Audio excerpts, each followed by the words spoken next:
किस्से क्रांतिकारियों के, वतन पे मर मिटने वालों की दास्तान।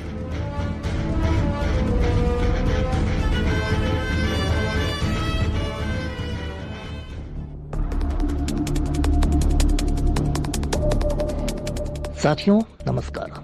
सहकार रेडियो के लिए पटना बिहार से मैं अमिताभ कुमार दास। साथियों, हर शुक्रवार यानी जुम्मे के जुम्मे मैं आपको किसी इनकलाबी शख्सियत की दास्तान सुनाता हूँ, किसी क्रांतिकारी की वीर गाथा बताता हूँ जिनके पद चिन्हों पर, नक्शे कदम पर आप चल सकें। आज जिस क्रांतिकारी की कहानी मैं आपको सुनाने जा रहा हूँ उनका नाम है राजा महेंद्र प्रताप। राजा महेंद्र प्रताप को जानना इसलिए जरूरी है क्योंकि आजाद हिंदुस्तान में इस महान क्रांतिकारी को लगभग भुला दिया गया है। राजा महेंद्र प्रताप का जन्म 1 दिसंबर सन 1886 को उत्तर प्रदेश के मुरसान के शाही परिवार में हुआ था। उनके पिता राजा घनश्याम सिंह थे। जब राजा महेंद्र प्रताप सिर्फ 3 साल के थे तो हाथरस के राजा ने उन्हें गोद ले लिया और इस तरह राजा महेंद्र प्रताप हाथरस राज की करोड़ों की संपत्ति के वारिस बन गए।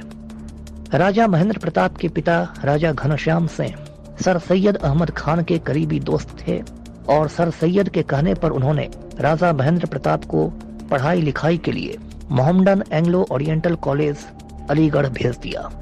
ये वही कॉलेज है जो आगे चलकर अलीगढ़ मुस्लिम यूनिवर्सिटी के रूप में विकसित हुआ।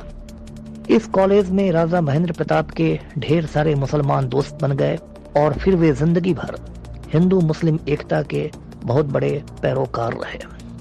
राजा महेंद्र प्रताप जब 14 बरस के थे तो उनकी शादी पंजाब के जिंद रियासत की राजकुमारी से हो गई। उन दिनों के ज्यादा राजे महाराजे भोग विलास और मौज मस्ती में लिप्त रहा करते थे, लेकिन राजा महेंद्र प्रताप इन सब से बिल्कुल जुदा थे।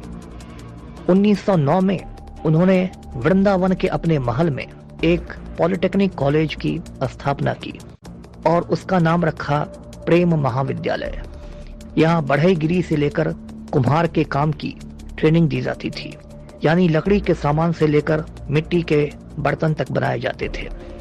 कोई राजा अपने महल में एक पॉलिटेक्निक कॉलेज खोल दे, यह उस जमाने में एक बहुत बड़ा क्रांतिकारी कदम था। इसके बाद राजा महेंद्र प्रताप महात्मा गांधी के संपर्क में आए और 1913 में उन्होंने दक्षिण अफ्रीका जाकर गांधी जी के साथ भी आंदोलन में हिस्सा लिया। राजा महेंद्र प्रताप धीरे धीरे मार्क्सवादी होते गए थे और ब्रिटिश हुकूमत के प्रति उनकी नफरत बढ़ती गई थी। जब यूरोप में बसे हिंदुस्तानी क्रांतिकारियों ने उनका नाम सुना तो उन्हें यूरोप बुलाकर जर्मनी के राजा से उनकी मुलाकात करवाई गई। जर्मनी का राजा, जिसे कैसर कहते थे, वो राजा महेंद्र प्रताप से बहुत प्रभावित हुआ और जर्मनी के राजा ने उन्हें order of the red eagle से सम्मानित किया, जो जर्मनी का एक बहुत बड़ा सम्मान था।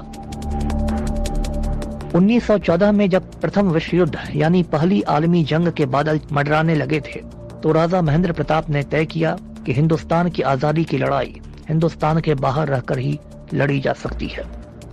1 दिसंबर सन 1915 को अफगानिस्तान की राजधानी काबुल में हिंदुस्तान की पहली निर्वासित सरकार यानी गवर्नमेंट इन एक्साइल की स्थापना हुई। राजा महेंद्र प्रताप की इतनी ज्यादा इज्जत थी कि उन्हें इस निर्वासित सरकार में राष्ट्रपति का दर्जा दिया गया, यानी कि वे निर्वासित सरकार में भारत के राष्ट्रपति चुने गए। मोहम्मद बरकतुल्लाह को प्रधानमंत्री बनाया गया और ओबेदुल्ला सिंधी को गृह मंत्री यानी होम मिनिस्टर बनाया गया। यह भारत की निर्वासित सरकार बनाने का पहला प्रयोग था। आगे चलकर नेताजी सुभाष चंद्र बोस ने इसी से प्रेरणा लेकर द्वितीय विश्व युद्ध के समय सिंगापुर में भारत की निर्वासित सरकार बनाई। 1919 में राजा महेंद्र प्रताप ने सोवियत यूनियन जाकर महान क्रांतिकारी नेता लेनिन से मुलाकात की। राजा महेंद्र प्रताप बहुत बड़े लेखक भी थे। उन्होंने अपनी एक किताब लेनिन को भेंट की। लेनिन ने किताब देखकर कहा कि मैं यह किताब पहले ही पढ़ चुका हूँ और इस किताब को पढ़कर मुझे टॉल्स्टॉय की याद आ गई। तो इतने बड़े लेखक भी थे राजा महेंद्र प्रताप। 1925 में राजा महेंद्र प्रताप तिब्बत गए और उन्होंने तिब्बत के सर्वोच्च नेता दलाई लामा से विचार विमर्श किया। तब तक पूरी दुनिया में राजा महेंद्र प्रताप का डंका बजने लगा था और 1932 में उन्हें नोबेल शांति पुरस्कार के लिए नामांकित किया गया, यानी नॉमिनेट किया गया। नामांकन करते समय राजा महेंद्र प्रताप के बारे में ये बताया गया कि उन्होंने गरीबों के लिए अपने करोड़ों की संपत्ति दान दे दी है और हिंदुस्तान की आजादी की लड़ाई लड़ रहे हैं। संयोग ऐसा हुआ कि 1932 में नोबेल शांति पुरस्कार किसी भी व्यक्ति को नहीं दिया गया और जो पुरस्कार राशि थी वो एक स्पेशल फंड में दान दे दी गई। राजा महेंद्र प्रताप कई बरस तक हिंदुस्तान के बाहर रहे और जब वे हिंदुस्तान लौटे तो सबसे पहले उन्होंने जाकर वर्धा में महात्मा गांधी से मुलाकात की। हिंदुस्तान की आजादी के बाद भी राजा महेंद्र प्रताप सक्रिय रहे और 1957 में वे मथुरा से निर्दलीय सांसद यानी इंडिपेंडेंट एमपी चुने गए। उनकी लोकप्रियता इतनी ज्यादा थी कि उन्होंने मथुरा में जनसंघ के उम्मीदवार अटल बिहारी वाजपेयी को बुरी तरह हरा दिया। जब 1977 में अलीगढ़ मुस्लिम यूनिवर्सिटी का शताब्दी समारोह मनाया गया तो राजा महेंद्र प्रताप को सम्मानित किया गया क्योंकि उन्होंने अपनी ढेर सारी जमीन अलीगढ़ मुस्लिम यूनिवर्सिटी को दान में दे दी थी।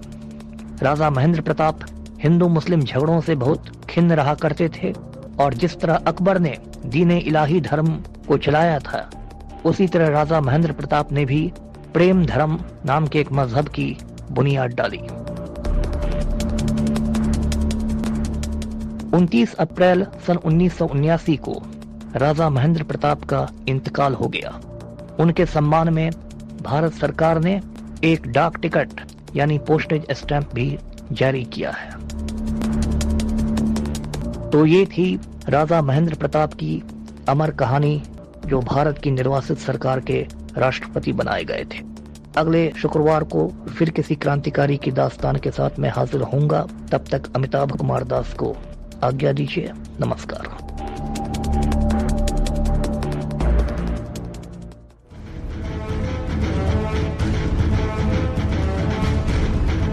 किस्से क्रांतिकारियों के,